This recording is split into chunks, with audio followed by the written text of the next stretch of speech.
Catherine's Quest.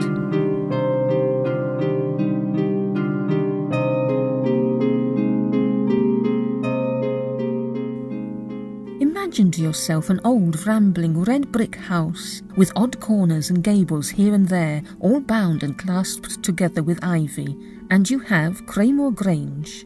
It was built long before Queen Elizabeth's time, and that illustrious monarch is said to have slept in it in one of her royal progresses. As where has she not slept? There still remain some remnants of bygone ages, although it has been much modernised and added to in later days. Among these are the brewhouse and laundry, formerly, it is said, dining hall and ballroom. The latter of these is chiefly remarkable for an immense arched window, such as you see in churches, with 5 lights. When we came to the Grange, this window had been partially blocked up, and in front of it, up to 1/3 of its height, was a wooden dais or platform, on which stood a cumbrous mangle, left there, I suppose, by the last tenants of the house. Of these last tenants we knew very little, for it was so long since it had been inhabited that the oldest authority in the village could not remember it.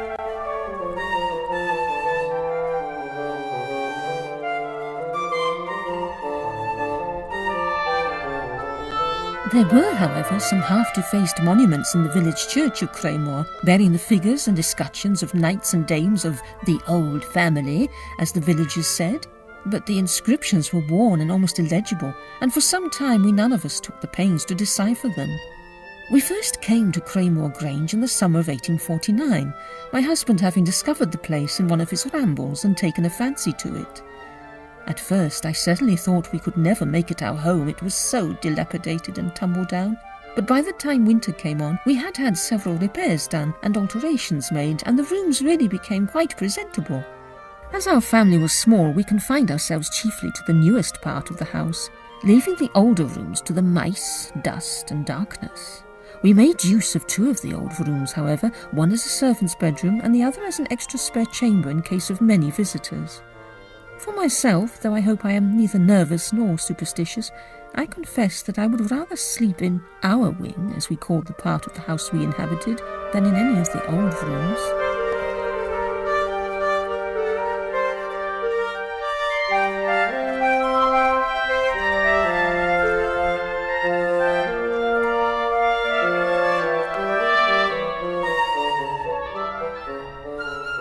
When Catherine Lestrange came to us, however, during our first Christmas at Craymoor, I found that she was troubled with no such fancies, but declared that she delighted in queer old rooms with raftered ceilings and deep window seats, such as ours, and begged to be allowed to occupy the spare chamber. This I readily acceded to, as we had several visitors and needed all the available rooms. As my story has principally to do with Catherine Lestrange, I suppose I ought to speak more fully about her. She was an old school friend of my daughter Ella, and at the time of which I am speaking was just 21, and the merriest girl I ever knew.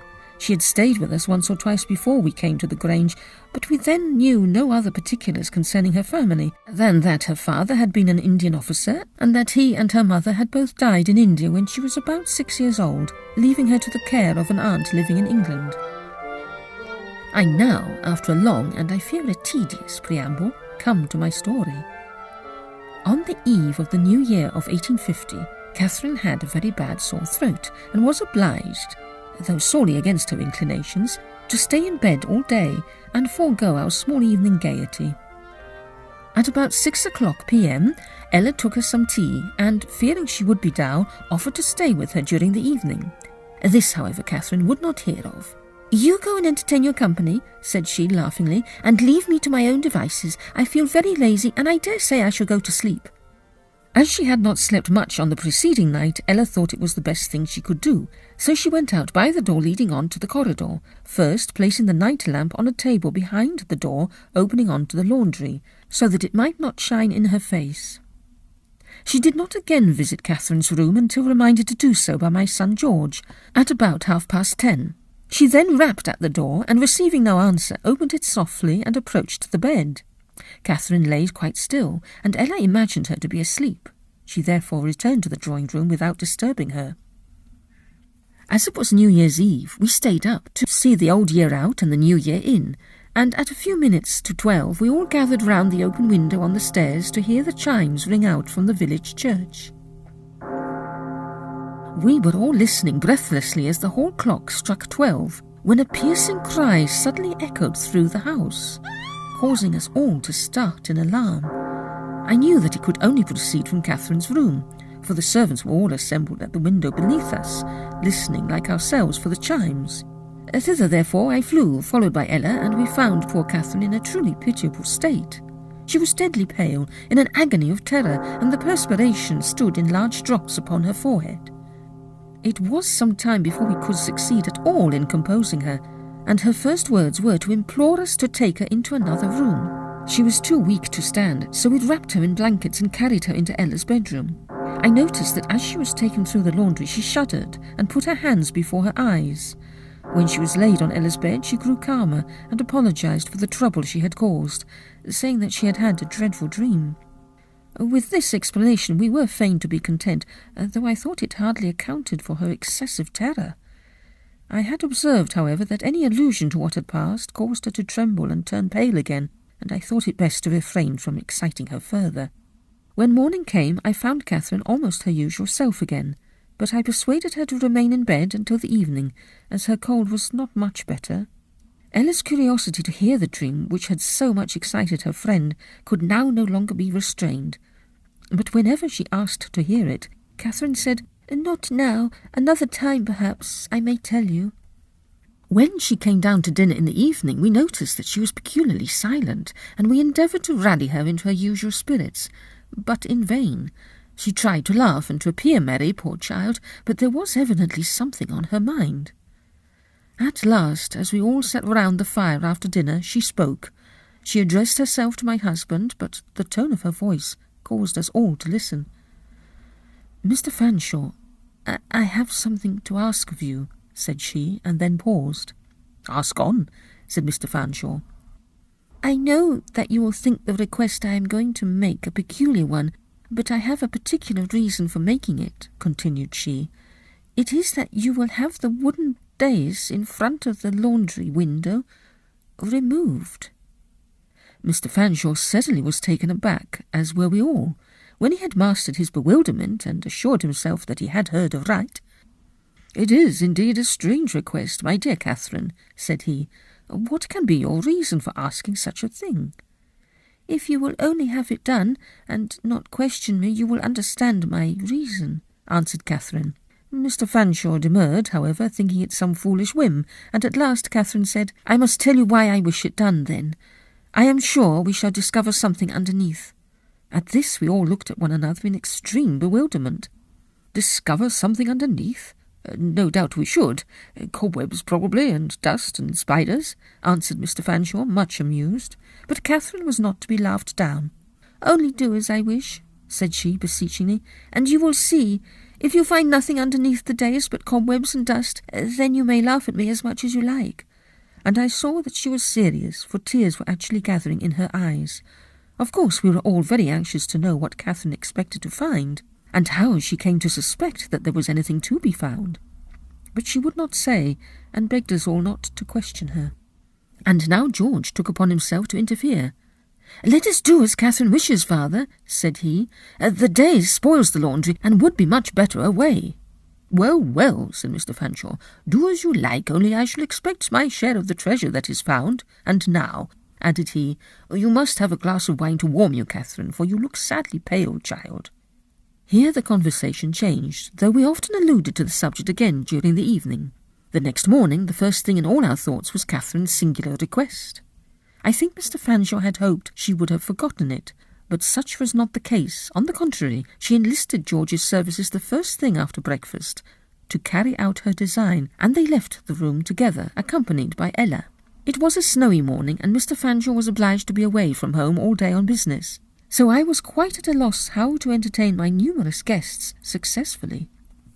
Happily for me, however, the mystery attendant on the removal of the dais in the laundry charmed them all, and I have to thank Catherine for contributing to their amusement much better than I could possibly have done.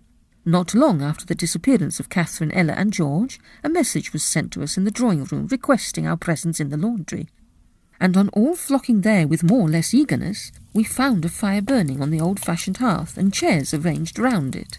It appeared that with the help of Sam, our factotum, who was a kind of jack-of-all-trades, George had succeeded in loosening the planks of the dais, which, although strongly put together, were rotten and worm-eaten, and that we were now summoned to be witnesses of its removal. We found Catherine trembling with a strange eagerness, and her face quite pale with excitement. This was shared by Ella and George, and, judging by the important expression on their faces, I fancied they were let further into the secret than anyone else. We all sat down in the chairs placed for our accommodation, and the wild whistling of the wind in the huge chimney, together with the sheets of snow which darkened the window panes, enhanced the mystery of the whole affair, while George and his coadjutor worked lustily on. At length, after a great deal of panting and puffing, George was heard to exclaim, "Now for the tug-of-war!" and there followed a minute's pause, and then a crash, as the loosened planks were torn asunder, and a cloud of dust enveloped both workmen and spectators. Involuntarily we all started forward, and a moment of the direst confusion ensued, during which the boys of our party greatly endangered their limbs among the broken boards. "By George!" exclaimed my son at large, in his eagerness invoking his patron saint, as he stumbled upon something. "There is something here, and no mistake." And, hastily clearing away the rubbish and clinging cobwebs, he disclosed to view what proved on examination to be an immense oaken chest, about 4 feet in height, heavily carved and ornamented with brass mouldings corroded with age and damp. Here was a piece of excitement indeed. Never in my most imaginative moments had I thought of anything so mysterious as this. The most sceptical among us grew interested. "Oh, do open it!" cried Ella, when the first exclamations of surprise were over. "Easy to say than to do, miss," replied Sam, exerting his Herculean strength in vain. With the aid of a hammer and the kitchen poker, however, he at last succeeded in forcing it open. We all pressed forward eagerly to peer inside. There was something in it, certainly, but we none of us could determine what, until Sam, who was the boldest of us all, thrust in his hand and brought forth something which caused the bravest to start with horror, while poor Catherine sank down, white and trembling, upon the littered floor. It was a bone, to which adhered fragments of decaying silk.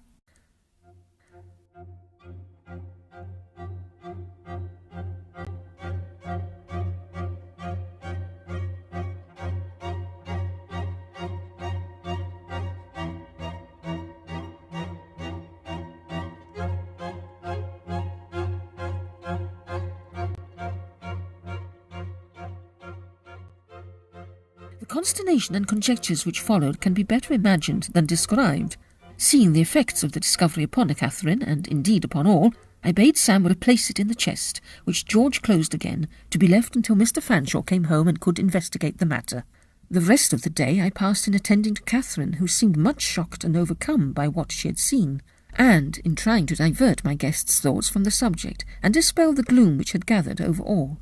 In this I succeeded only partially, and never did I welcome my husband's return more gladly than on that evening. On his arrival I would not let him be disturbed by the relation of what had happened until he had finished his dinner, and it was not till we were gathered as usual round the fire that George related the whole story to him. When he ended, the two gentlemen left the room together, in order that Mr. Fanshawe might verify by his own eyes what he would hardly believe. They were some time gone, and on their return I noticed that my husband held in his hand an old piece of soiled parchment, with mouldy seals affixed to it. "We certainly have discovered much more than I thought for, Catherine," said he, "and possibly more than you thought for either." Here he paused for her to reply, but she did not. "The bones are most probably those of some animal," added he. I fancied I could detect a certain anxiety in his tone that belied what he said. "But in order to quell the active imaginations, which I can see are running away with some of you," here he looked round with a smile, "I will send for Dr. Driscoll to come and examine them tomorrow. I have also found a piece of parchment in the chest," he added, "but I have not yet looked at its contents." "Before you do that, Mr. Fanshawe, and before you send for the surgeon," interrupted Catherine suddenly in a clear voice, "I think I can tell you all about the bones found in the chest, and how I guessed them to be there." "I should certainly be very glad to be told," my husband admitted, much surprised, "though how you can possibly know I cannot surmise." "Listen, and I will tell you," answered Catherine.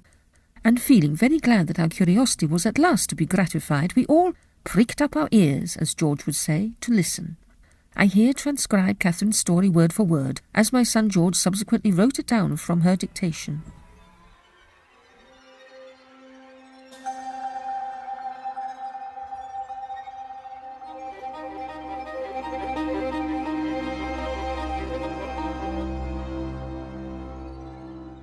"You all remember," she began, "my alarming you on New Year's Eve at midnight, and that I told you I was disturbed by a dreadful dream. I said so because I thought you would make fun of me if I called it a vision, and yet it was much more like a vision, for I seemed to see it waking, and it was more vivid and consecutive than any dream I ever had. Before I try to describe it, I want you all to understand that I seemed intuitively to comprehend what I saw and to recognize all the figures which appeared before me and their relation to one another, though I am sure I never beheld them before in my life. When Ella left me that night, I lay propped up with pillows, staring idly at the strange shadows thrown by the hidden lamp across the laundry ceiling and over the floor.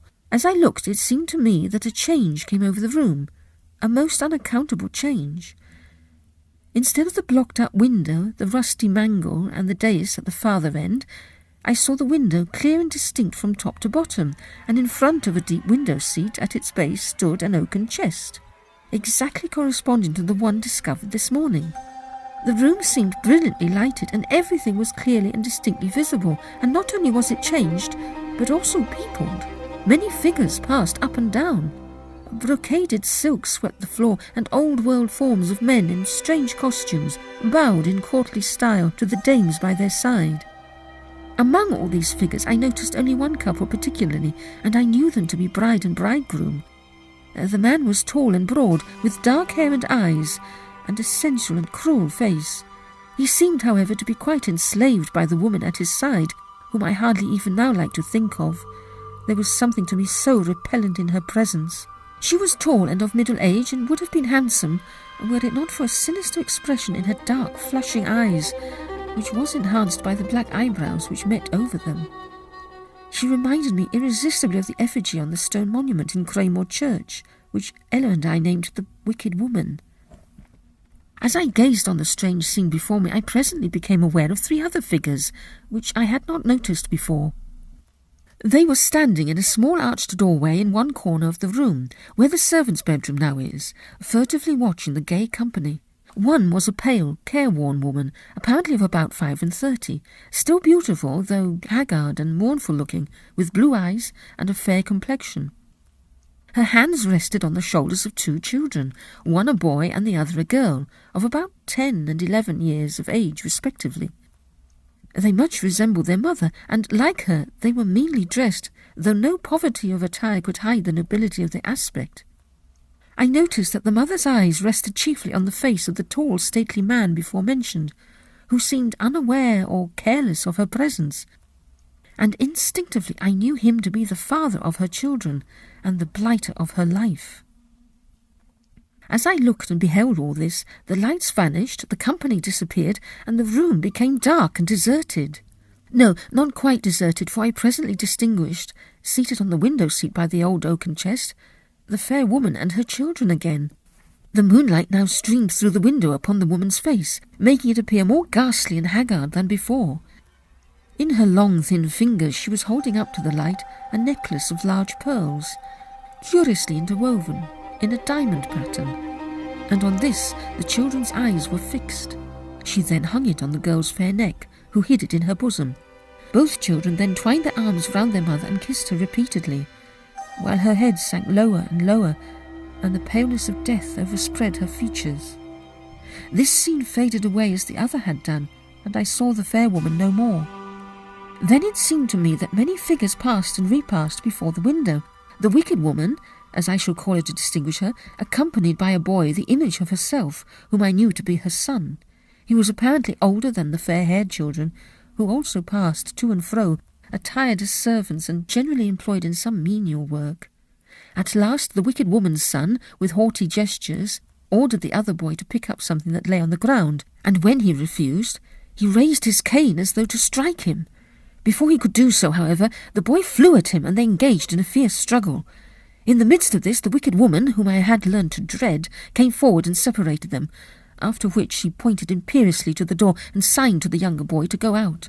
He obeyed her mandate, but first threw his arms round his sister in a last embrace, and she detached the pearl necklace from off her neck and gave it to him. He then went out, waving a last adieu to her, and I saw him no more. Confused images seemed to crowd before me after this, and I remember nothing clearly until I beheld an infirm and tottering figure led away through the arched doorway, in whom I recognized the tall and stately man I had first seen in company with the wicked woman, but who was now an old man, apparently being supported to his bed to die. As he passed out, he laid one trembling hand upon the head of the fair girl, now a blooming woman, and a softer shade came over his face. This the wicked woman noted, and she marked her disapproval by a vindictive frown. She was also older looking, but age had in no degree softened her features. On the contrary, they appeared to me to wear a harsher expression than before. In the next scene which came before me, the wicked woman's son was evidently making love to the girl. Both were standing by the old window-seat, but her face was resolutely turned away from him, and when she at last looked at him, it was with an expression of uncontrollable horror and dislike. Again this scene changed as those before it had done. The young man was gone, and only the light of a grated lantern illuminated the room, or rather made darkness visible. The wicked woman was the only occupant of the laundry. She was kneeling by the oaken chest, trying to raise the heavy lid. In her left hand she held a piece of parchment, with large red seals pendant from it. I knew it to be the old man's will, which she was hiding, thus defrauding the just claimants of their rights. Her hands trembled, and her whole appearance denoted guilty trepidation. At length, however, the lid was raised, but just as she was about to replace the parchment in the chest, a figure glided silently from a dark corner of the window-seat and confronted her. It was the fair girl, pale, resolute, and extending her hand to claim the will. After the first guilty start, which caused her to drop the parchment into the chest, the wicked woman hurriedly tried to close the lid. Her efforts were frustrated, however, by the girl, who leaned with all her force upon it, keeping it back, and still held out her hand as before. There followed a pause which seemed to me very long, but which in reality could only have lasted a minute. It was broken by the wicked woman, who, hastily casting a glance behind her into the gloom of the darkened chamber, then seized the girl by the arm and dragged her with all her force into the chest. It was but the work of a moment, for the woman was much the more powerful of the two, and the poor victim was too much taken by surprise to make much resistance. I saw one despairing look in her face as her murderess flashed the lantern before it, with a hideous gleam of triumph. Then the lid was pressed down upon her, and I saw no more, only I felt an unutterable terror and tried in vain to scream. This was not all the vision, however, for before I had mastered my terror, the scene was superseded by another. This time it was twilight, and the wicked woman and her son were together.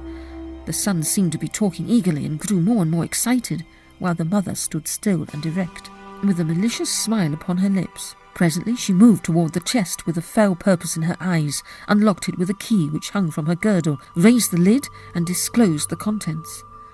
I understood it all now. The son was asking for the girl whom he had loved, and whom on his return home he missed, and the wicked woman, enraged at hearing for the first time that he had loved her, was determined to have her revenge. He should see her again. On beholding the dread contents of the chest, the man staggered back horrified. Then, doubtless comprehending the case, he turned suddenly upon the murderess, and threw his arm around her, and there ensued a struggle terrible to witness. Her proud, triumphant glance of malice was now succeeded by one of abject fear, and, as his strength began to gain the mastery, of despair. His iron frame heaved for a moment with the violence of his efforts. The next he had forced her down into the chest, upon the mouldering body of her victim. I saw her eyes light up with the terror of death for 1 second, and then her screams were stifled forever beneath the massive lid. The horror of this scene was too much for me. I found voice to scream at last, and I suppose it was my cry which alarmed you all. When Catherine ceased speaking, there was a profound silence for a minute, which Mr. Fanshawe was the first to break, as he said with a peculiar intonation in his voice, "It is very strange, very unaccountable," re-echoing all our thoughts. Now it happened that Mr. Fleet, our family lawyer, was among our guests that Christmas time, and, since the discovery of the chest and bones, had taken a great interest in the whole affair.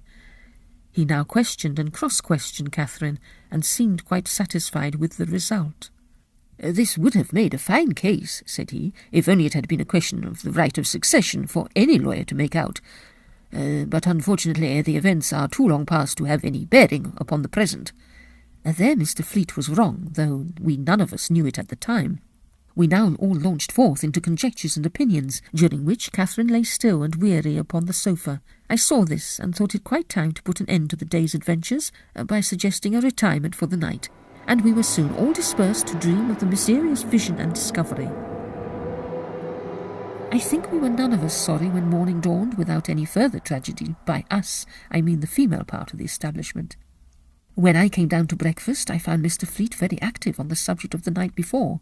A surgeon ought to be immediately sent for to pronounce an opinion on the contents of the chest, he said, and Dr. Driscoll presently came, and after examining the bones minutely, decided that they were, as we thought, those of two females, who might have been from 1 to 200 years dead. Mr. Fleet next offered to decipher the will, for which he imagined the parchment to be, and he and Mr. Fanshawe were closeted together for some time. When at last they appeared again, they looked much interested and excited, and led me away to inform me of the result of their examination. They told me that the document had proved to be a will, but that there was a circumstance connected with it which greatly added to the mystery of the whole business. This was the mention of the name of Lestrange. I was, of course, as much surprised as they, and heard the will read with great interest. I cannot remember the technical terms in which it was expressed. Mr. Fleet read me the translation he had made, for the original was in Old English, but it was to this effect. It purported to be the will of Reginald, Viscount of St. Aubin, in which he bequeathed all his inheritance to his lawful son Francis St. Aubin, commonly known by the name of Francis Lestrange, and to his heirs for ever. It was signed Reginald, Viscount St. Aubin, and the witnesses were John Murray and Phoebe Brett, who in the old copy had each affixed their mark. Mr. Fleet affirmed that it was a perfectly legal document, but this was not all it contained. There was an appendix which our lawyer translated as follows. In order to avoid all disputes and doubts which might otherwise arise, I do hereby declare that my lawful wife was Editha, youngest daughter of Francis Lestrange, Baronet, and that the register of our marriage may be seen in the church of St. Andrew, Hazlet. By this marriage we had two children, a son Francis and a daughter Catherine, commonly called Francis and Catherine Lestrange. And I hereby declare that Agatha Thornhill was not legally married to me as she imagined, my lawful wife being alive at the time. Neither do I leave to her son by her first husband, Ralph Thornhill, any part or share in my inheritance. Both the will and the writing at the foot of it were dated the 14th of May, 1668.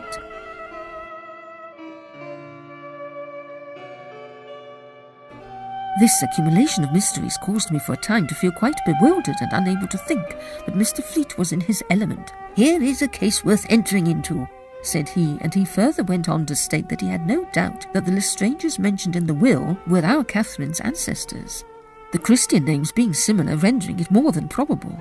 She was most likely a direct descendant of Francis Lestrange, the heir mentioned in the will, who was, no doubt, also the fair-haired boy Catherine had seen in her vision.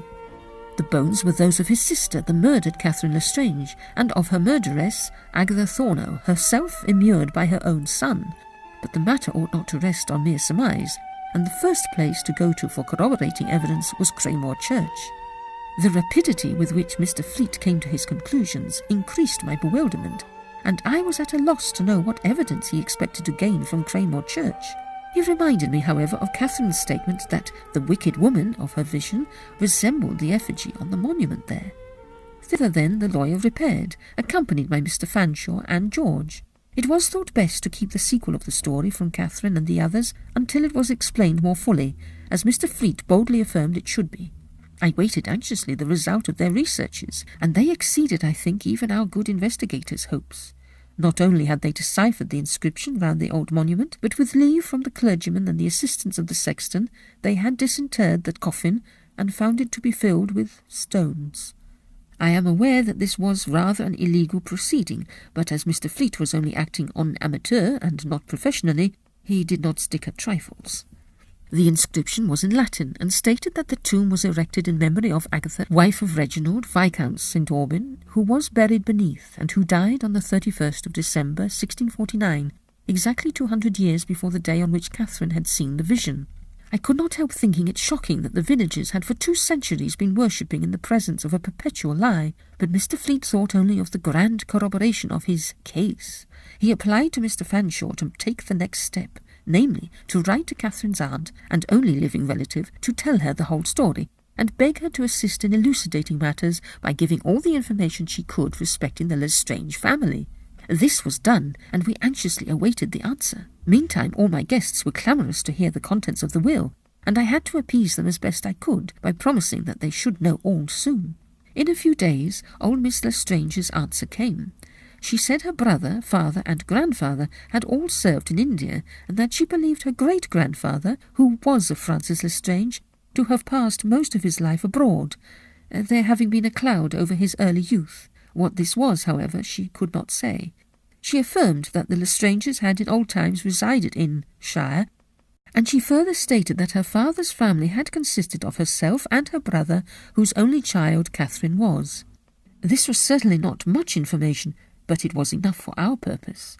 We no longer remained in doubt as to the truth of Mr. Fleet's version of the story, and when he himself told it to all our family party one evening, everyone agreed that he had certainly succeeded in making out a very clever case. As for Catherine, on being told that the figures she had beheld in the vision were thought to be those of her ancestors, she was not so much surprised as I expected, but said that she had had a presentiment all along that the tragedies she had witnessed were in some way connected with her own family. I must not forget to say that on ascertaining that the parish church of Hazlitt was still standing, we searched the register, and another link of evidence was made clear by the finding of the looked-for entry. There remains little more to be told. The charge of the old will was committed to Mr. Fleet, and Catherine's story has been carefully laid up among the archives of our family. I say advisedly of our family, for the line of the Lestranges, alias St. Albans, has been united to ours by the marriage of Catherine to my son George, which took place in 1850.